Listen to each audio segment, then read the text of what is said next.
সুপ্রিয় শিক্ষার্থীবৃন্দ, আজকে আমরা আলোচনা করব পদার্থবিজ্ঞান দ্বিতীয় পত্রের তাপগতিবিদ্যা অধ্যায় থেকে। তাপগতিবিদ্যা অধ্যায় থেকে আজকে আমাদের আলোচ্য বিষয় হচ্ছে তাপগতিবিদ্যার দ্বিতীয় সূত্র। তো তাপগতিবিদ্যার দ্বিতীয় সূত্র বিভিন্ন বিজ্ঞানী প্রদান করেন। এই বিভিন্ন বিজ্ঞানীদের মধ্যে আমরা কার্নোর বিবৃতি বা কার্নোর সূত্রকে তাপগতিবিদ্যার দ্বিতীয় সূত্র হিসাবে আমরা সাধারণত বেশিরভাগ বিবেচনা করি। কিন্তু কার্নো ছাড়াও তাপগতিবিদ্যার দ্বিতীয় সূত্র অন্যান্য বিজ্ঞানীরা দিয়েছেন। তো অন্যান্য বিজ্ঞানীরা দিয়েছেন সেগুলো আমরা একবার বলবো। আমরা শুধুমাত্র লেখার সময় কার্নোর বিবৃতিটাই আমরা লিখব। তাপগতিবিদ্যার দ্বিতীয় সূত্র এটি হচ্ছে কার্নোর বিবৃতি। কার্নোর বিবৃতি কার্নোর বিবৃতিটাকে আমরা সর্বপ্রথম জানি। কার্নোর বিবৃতি হচ্ছে, কার্নো বলছে কোনো নির্দিষ্ট পরিমাণে তাপশক্তিকে যান্ত্রিক শক্তিতে রূপান্তর সক্ষম এমন ইঞ্জিন নির্মাণ করা সম্ভব নয়। কোনো নির্দিষ্ট পরিমাণ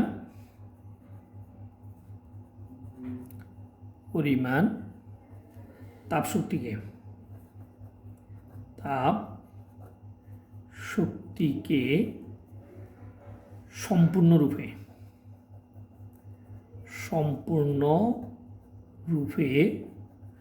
যান্ত্রিক শক্তিতে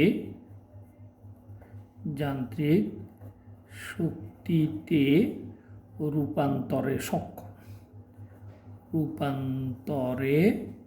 সক্ষম এমন ইঞ্জিন নির্মাণ করা সম্ভব নয়।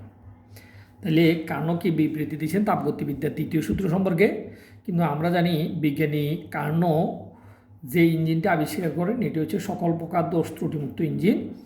সকল প্রকার দোষ ত্রুটিমুক্ত ইঞ্জিন আবিষ্কার করছেন তিনি বলছেন কোনো নির্দিষ্ট পরিমাণ তাপশক্তি, অর্থাৎ আমরা যে পরিমাণে তাপশক্তি নেব সে পরিমাণে তাপশক্তির পুরোটাকে যান্ত্রিক শক্তিতে রূপান্তর সক্ষম এমন ইঞ্জিন নির্মাণ করা সম্ভব নয়। এটি হচ্ছে কার্নোর বিবৃতি। কার্নোর এই বিবৃতি ছাড়াও আরও বিভিন্ন বিজ্ঞানী তাপগতিবিদ্যার দ্বিতীয় সূত্রের বিবৃতি দিয়েছেন।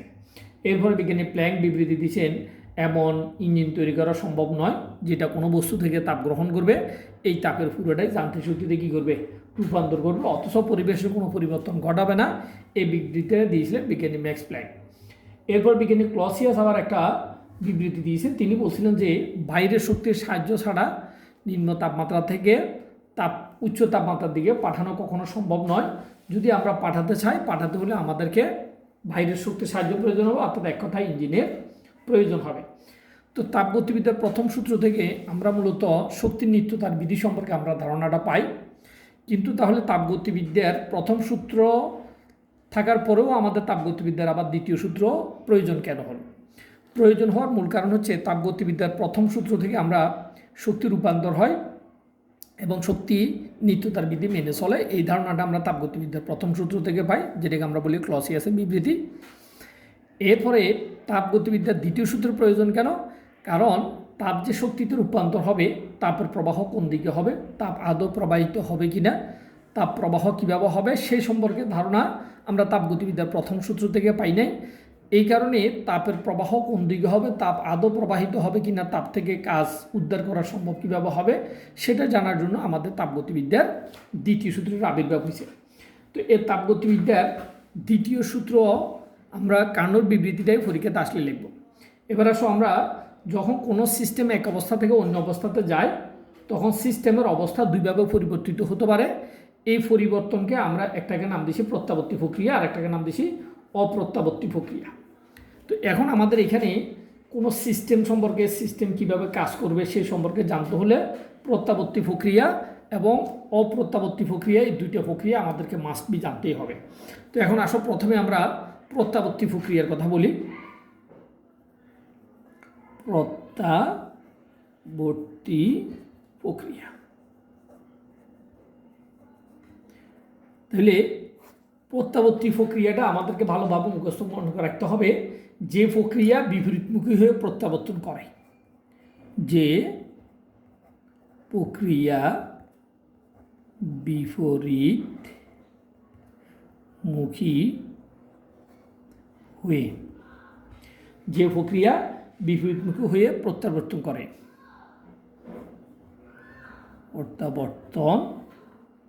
করে, এবং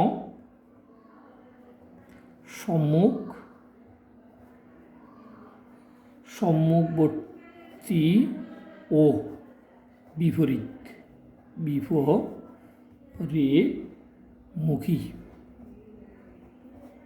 সম্মুখবর্তী ও বিপরীতমুখী প্রক্রিয়ার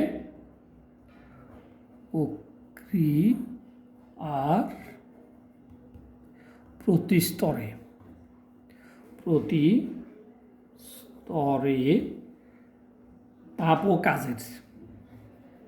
তাপ ও কাজের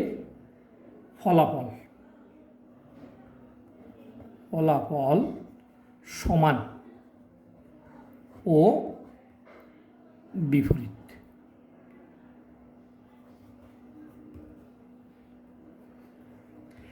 হয় তাকে প্রত্যাবর্তী প্রক্রিয়া বলে, বা সেই প্রক্রিয়া প্রত্যাবর্তী প্রক্রিয়া বলে। সেই প্রক্রিয়াকে প্রত্যাবর্তী প্রক্রিয়া বলে।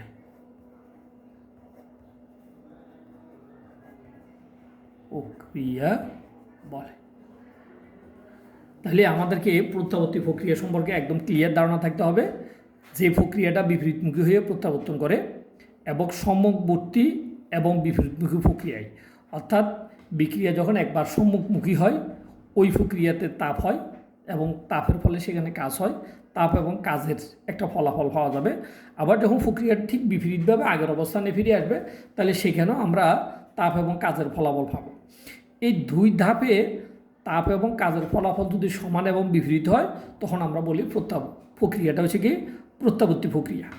এবার আসো আমরা একটা প্রত্যাবর্তী প্রক্রিয়ার একটা উদাহরণ দিব। যদি আমরা উদাহরণটা বুঝি তাহলে প্রত্যাবর্তী প্রক্রিয়া আমরা মুখস্থ মনে রাখতে পারবো। ধরো আমরা এটা একটা পাত্র নিলাম, এই পাত্রের মধ্যে পানি আছে। ধরো আমরা এখানে আমরা বললাম যে 1 কেজি 1 কেজি ভরের একটা বরফ আছে। তাহলে 1 কেজি ভরের একটা বরফ সম্পূর্ণরূপে যদি গলতে হলে ওই বরফটাকে পরিবেশ থেকে তাপ গ্রহণ করতে হবে। তো যে পরিমাণ তাপ তাকে গ্রহণ করতে হবে, কতটুকু তাপ গ্রহণ করতে হবে? 3,36,000 এত জুল পার কেজি তাপ যদি সে গ্রহণ করে বরফ, তাহলে সে সম্পূর্ণরূপে তরলে পরিণত হবে। তাহলে 1 কেজি বরফ সম্পূর্ণরূপে তরলে পরিণত হতে হলে তাকে 3,36,000 জুল তাপ পরিবেশ থেকে অথবা এই পানি থেকে গ্রহণ করতে হবে। যদি এই পরিমাণে তাপ যদি সে গ্রহণ করে তাহলে এই বরফটা সম্পূর্ণরূপে গলে গেলে তখন এইখানে এতটুকু তাপ লাগবে। এবার আসো আমরা ওই 1 কেজি পানি থেকে এবার তাপ অপসারণ করলাম। ওই 1 কেজি পানি থেকে ঠিক এই 3,36,000 জুল তাপ অপসারণ করলে যদি ওই 1 কেজি পানি সম্পূর্ণরূপে বরফে পরিণত হয় অর্থাৎ কঠিনে পরিণত হয়, তাহলে আমরা বলবো যে এই প্রক্রিয়াটা একটি প্রত্যাবর্তী প্রক্রিয়া। আর যদি এটা না হয় তাহলে আমরা বলবো অপ্রত্যাবর্তী প্রক্রিয়া। তাহলে প্রক্রিয়াটা প্রত্যাবর্তী হইতে হলে দুই ধাপে তাপ এবং কাজের ফলাফল কী হইতে হবে? সমান হইতে হবে। এবার আসো অপ্রত্যাবর্তী প্রক্রিয়ার আমরা একটা ধারণা দিই। অপ্রত্যাবর্তী প্রক্রিয়া কাকে বলে?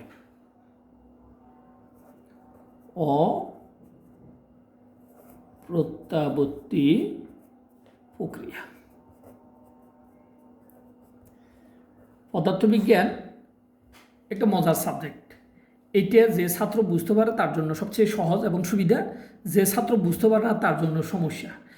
সুবিধাটা হচ্ছে কি, পদার্থবিজ্ঞান তোমাকে পড়তে হলে একটা স্টেজের সাথে আরেকটা স্টেজ সম্পর্ক স্থাপন করে তুমি পড়তে হবে। যেমন যে ছাত্র প্রত্যাবর্তী প্রক্রিয়া মুখস্থ মনে রাখতে পারে সে ছাত্র অপ্রত্যাবর্তী প্রক্রিয়া অনায়াসে মুখস্থ করতে পারবে, কারণ এখানে সব কিছু সমান থাকবে। শুধুমাত্র এইখানে কাজের ফলাফল সমান ও বিপরীত হয় না। একটা না লাগাই দিলে এখানে আমরা এটা অপ্রত্যাবর্তী প্রক্রিয়ার একটা সংজ্ঞা আমরা পাবো। তাহলে যে প্রক্রিয়া বিপরীতমুখী হয়ে প্রক্রিয়া বিপরীতমুখী হয়ে বিপরীতমুখী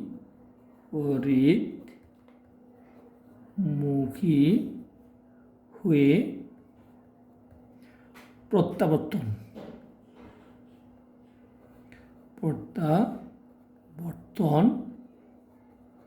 করে না, শুধু একটা না লাগাইতে হবে। তাহলে আগে ছিল যে প্রক্রিয়া বিপরীতমুখী হয়ে প্রত্যাবর্তন করে, ওখানে যদি আমরা একটা না লাগাই দিই যে প্রক্রিয়া বিপরীতমুখী হয়ে প্রত্যাবর্তন করে না এবং সম্মুখবর্তী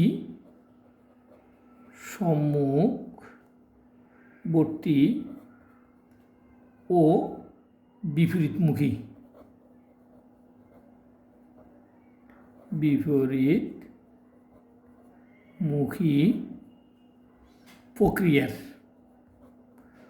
প্রক্রিয়ার প্রতি স্তরে তাপ ও কাজের ফলাফল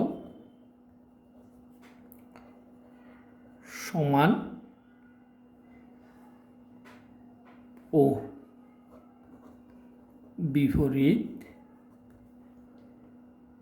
হয়। এখানে একটা না লাগাইতে হবে, হয় না সেই প্রক্রিয়াকে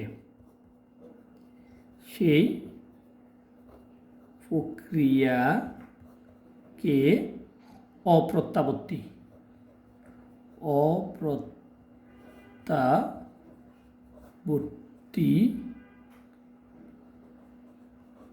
প্রক্রিয়া বলে। তাহলে এখন দেখো, এই যার প্রত্যাবর্তী প্রক্রিয়ার সংজ্ঞাটা তার ভালোভাবে মুখস্থ আছে, এই সংজ্ঞাটা তার অপ্রত্যাবর্তী প্রক্রিয়াটাও মুখস্থ মনে রাখা সম্ভব। তাহলে শুধুমাত্র যে প্রক্রিয়া বিপরীতমুখী হয়ে প্রত্যাবর্তন করে না, এখানে একটা না লাগাইছি, দেখো এই করে না, এবং সম্মুখবর্তী ও বিপরীতমুখী প্রক্রিয়া প্রতি স্তরে তাপ ও কাজের ফলাফল সমান ও বিপরীত হয়। এখানে দেখো সমান ও বিপরীত হয় না, সে প্রক্রিয়াকে অপ্রত্যাবর্তী প্রক্রিয়া বলে। তাহলে এইটা মুখস্থ হলে এটা অটোমেটিকলি মুখস্থ হবে। এবং পদার্থবিজ্ঞানের পরবর্তী স্টেজগুলা যদি তুমি পড়তে চাও, ইঞ্জিনগুলোর সম্পর্কে যদি তোমার খুব চূড়ান্ত ধারণা নিতে চাও, তাহলে তোমাকে প্রত্যাবর্তী এবং অপ্রত্যাবর্তী প্রক্রিয়া যদি না বুঝো, তাহলে তুমি এখানে তাপ ইঞ্জিন, প্রত্যাবর্তী ইঞ্জিন, এগুলোর ধারণাগুলো তোমার কাছে ক্লিয়ার হবে না। তো এখন দেখো, আমরা ঠিক আগের এক্সাম্পলটাই আমরা দিতে পারি। ধরো আমি 1 কেজি বরফকে সম্পূর্ণরূপে আমি পানিতে রূপান্তর করলাম। সম্পূর্ণরূপে যখন গোলে পানি হয়েছে, আমি দেখলাম যে 3,36,000 জুল, সে এত জুল তাপ কী করছে, গ্রহণ করছে 1 কেজি পানি। এখন আমি তার থেকে 3,36,000 জুল ধরো তাপ, তাকে আমরা কী করলাম, অপসারণ করলাম, কিন্তু সম্পূর্ণ পানি বরফ হয় নাই। তাহলে দেখা যাচ্ছে যে সম্মুখমুখী এবং বিপরীতমুখী দুই প্রক্রিয়ায় কৃতকার সমান ও বিপরীত হয় নাই। বিপরীত না হওয়ার কারণে সে আগের অবস্থায় ফিরে আসে নাই, এই জন্য এটা একটা কি অপ্রত্যাবর্তী প্রক্রিয়া। তো আমাদেরকে প্রত্যাবর্তী প্রক্রিয়ার কিছু উদাহরণ মনে রাখতে হবে। আমরা যদি বলি কোনো আদর্শ স্প্রিং এটি একটি প্রত্যাবর্তী প্রক্রিয়ার উদাহরণ। তার ফলতে বরফ গলে পানিতে পরিণত হবে, এটি একটি প্রত্যাবর্তী। সম্পূর্ণরূপে যদি আগের অবস্থায় ফিরে আসে, তাহলে এটি একটা প্রত্যাবর্তী প্রক্রিয়ার আমরা একটা উদাহরণ বলতে পারি। আর অপ্রত্যাবর্তী প্রক্রিয়ার ক্ষেত্রে আমরা বলতে পারি যেখানে সাধারণত ঘর্ষণ বল থাকে, যেখানে কি বল থাকবে, ঘর্ষণ বল থাকবে স্বাভাবিকভাবে, সেখানে তোমার অপ্রত্যাবর্তী প্রক্রিয়ায় রূপান্তর হয়। কি জন্য? কারণ ঘর্ষণের কারণে যে পরিমাণে তাপ উৎপন্ন হয়, সে তাপটা আমার কাজে রূপান্তর হয় না, কোনোভাবে কাজে রূপান্তর হইতে পারে না। এই কারণে যেখানে ঘর্ষণ প্রক্রিয়া বা ঘর্ষণ ক্রিয়াটা চালিত থাকে বা ঘর্ষণ কাজ করে, তখন সেখানে আমরা প্রক্রিয়াটাকে প্রত্যাবর্তী প্রক্রিয়া হিসেবে স্বাভাবিকভাবে আমরা পাই না। তাইলে আমাদেরকে এই দুই প্রক্রিয়া আমাদেরকে ভালোভাবে মুখস্থ মনে রাখতে হবে। এরপরে আমরা এবার পড়ব যে তাপ ইঞ্জিন বা তাপীয় ইঞ্জিন কি। তাপ ইঞ্জিন, তাহলে তাপ ইঞ্জিন হচ্ছে মূলত যে ইঞ্জিন তাপশক্তিকে সম্পূর্ণরূপে যান্ত্রিক শক্তিতে রূপান্তর করতে পারে। যে ইঞ্জিন তাপশক্তিকে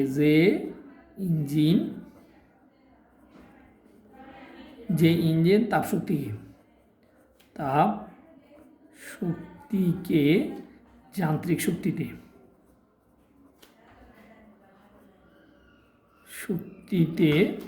যে ইঞ্জিন তাপশক্তিকে যান্ত্রিক শক্তিতে রূপান্তর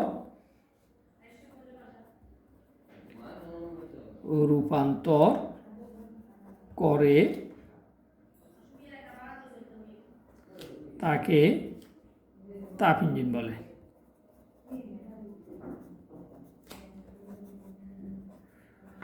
তাহলে তাপ ইঞ্জিনকে তাপ ইঞ্জিন হচ্ছে মূলত এমন একটা ইঞ্জিন যে ইঞ্জিন তাপশক্তিকে কী করবে, যান্ত্রিক শক্তিতে রূপান্তর করবে। তো তাপশক্তিকে যে যান্ত্রিক শক্তিতে রূপান্তর করতে পারে ওই ইঞ্জিনকে আমরা তাপ ইঞ্জিন বলি। তো এখন আমরা এখানে একটি তাপ ইঞ্জিনের কার্যপ্রণালী দেখব। তো তাপ ইঞ্জিনের কার্যপ্রণালী দেখার জন্য আমরা শুধুমাত্র বর্ণনাটা তোমাদের সামনে দিচ্ছি, তোমরা বর্ণনাটা দেখো। আমরা একটা তাপ ইঞ্জিনের চিত্র আঁকতেছি। এটি হচ্ছে মূলত একটি তাপ উৎস।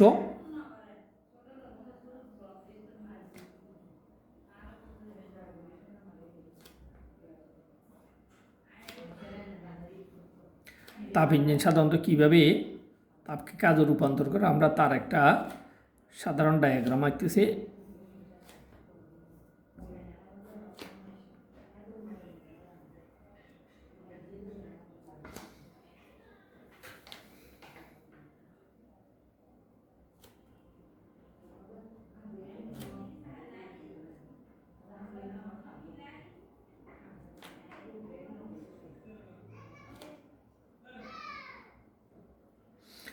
আমরা মূলত এটিকে ধরলাম আমরা মূলত তাপ ইঞ্জিন।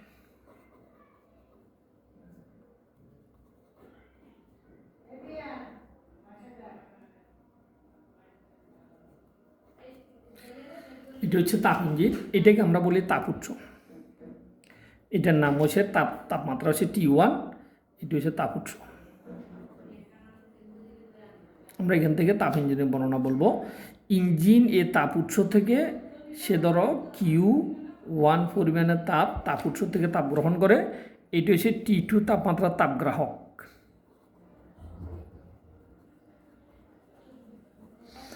তাহলে ইঞ্জিন T তাপমাত্রা তাপ উৎস থেকে Q1 তাপ গ্রহণ করে এবং কিছু তাপ কাজে রূপান্তর করে অবশিষ্ট তাপটাকে সে তাপগ্রাহকে পাঠায়। তো তাপগ্রাহকে যে পরিমাণে তাপ পাঠায় ওটাকে আমরা নাম দিলাম Q2। তাহলে গ্রহণ করছে Q1, তাপগ্রাহকে পাঠাইছে Q2, তাহলে কাজে রূপান্তরিত তাপ W সমান Q1 থেকে Q2 যদি আমরা কী করে বাদ দিই, Q1 থেকে Q2 আমরা বাদ দিলে আমরা যেটা পাবো সেটা হচ্ছে কি কৃত কাজ। তাহলে তাপ ইঞ্জিন তাপ উৎস থেকে Q1 তাপ গ্রহণ করছে এবং Q1 তাপ গ্রহণ করে তাপগ্রাহককে Q2 তাপ বর্জন করছে, অবশিষ্ট তাপ ইঞ্জিন কাজে রূপান্তর করছে। তো অবশিষ্ট তাপ কাজে রূপান্তর করলে তাহলে কাজে রূপান্তরিত তাপ W সমান হচ্ছে Q1 মাইনাস Q2। তার মানে ইঞ্জিন এই পরিমাণে তাপকে কী করে, কাজে রূপান্তর করে। তাহলে এখানে এই Q1 হচ্ছে ইঞ্জিন দ্বারা শোষিত তাপ, ইঞ্জিন দ্বারা শোষিত তাপ, আর Q2 হচ্ছে তাপগ্রাহকে বর্জিত তাপ, তাপগ্রাহকে বর্জিত তাপ। আর T1 হচ্ছে তাপ উৎস তাপমাত্রা,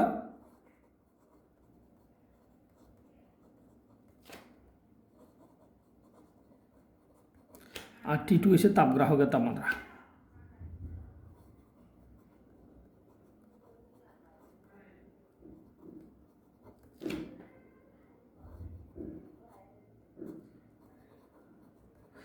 আর W হচ্ছে কাজে রূপান্তরিত তাপ,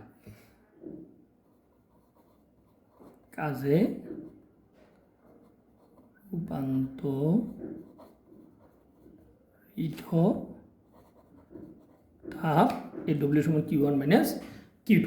তাহলে এই ফরাটা আমাদেরকে ভালো করে বুঝে মুখস্থ মনে রাখতে হবে। এই ফরাটা যদি আমরা ভালো করে বুঝি তাহলে তাপগতিবিদ্যার দ্বিতীয় সূত্র এবং তাপ ইঞ্জিনের মূলনীতি, তাপ ইঞ্জিনের কর্মদক্ষতা, কার্নোর ইঞ্জিনের কর্মদক্ষতা, কার্নোর ইঞ্জিনের কার্যপ্রণালী সবগুলো আমরা ভালোভাবে বলতে পারবো। ধন্যবাদ সবাইকে, কথা হবে।